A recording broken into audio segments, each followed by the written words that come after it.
I want to talk to you about the significance of close-ups and proper use of close-ups. Because, I know for me in my own filmmaking, especially if I'm in a location that really isn't that great looking, I'll just be like, let's get it in the close-up. Let's blur the background out. All is good in the world, because you just don't have the best location in the first place. But close-ups really should be, and I think are in really good films like yours, reserved for specific important moments. I want to get just your thoughts on the philosophy of close-ups and how you use them in this film. In a way, like I say, going back and looking at these classic films, in Lawrence of Arabia, it's interesting because it's about one man. So the close-up is about there. The Bridge over the River Kwai, a close-up is never closer than, almost to the belly button. Huh.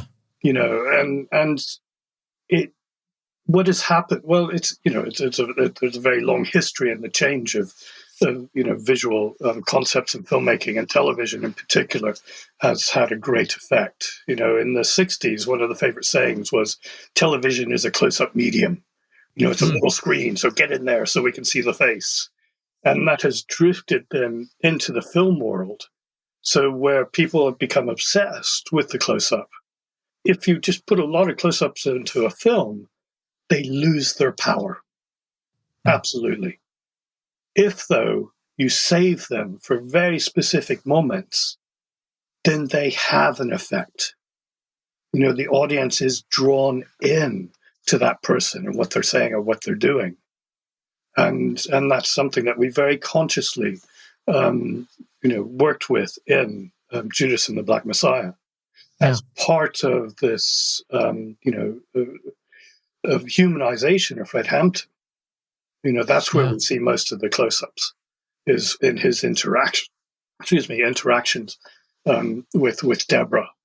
And also when he's at the height of his oration. Yeah. So it has power. And also with Lakeith. There are very specific moments with Lakeith and the O'Neill character where all this stuff is going on in his head.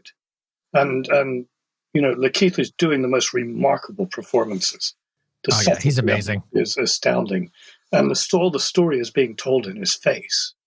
Yeah. And so by saving, those moments for the close-ups as well, it adds to their dramatic effect.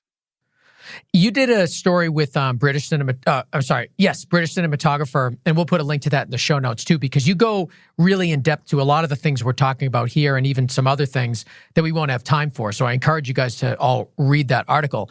But you had mentioned, and this isn't an exact quote, but you had mentioned something about the close-ups being able to show power, but also vulnerability in this film. And I thought there was no better example of that than, it's near the beginning of the film.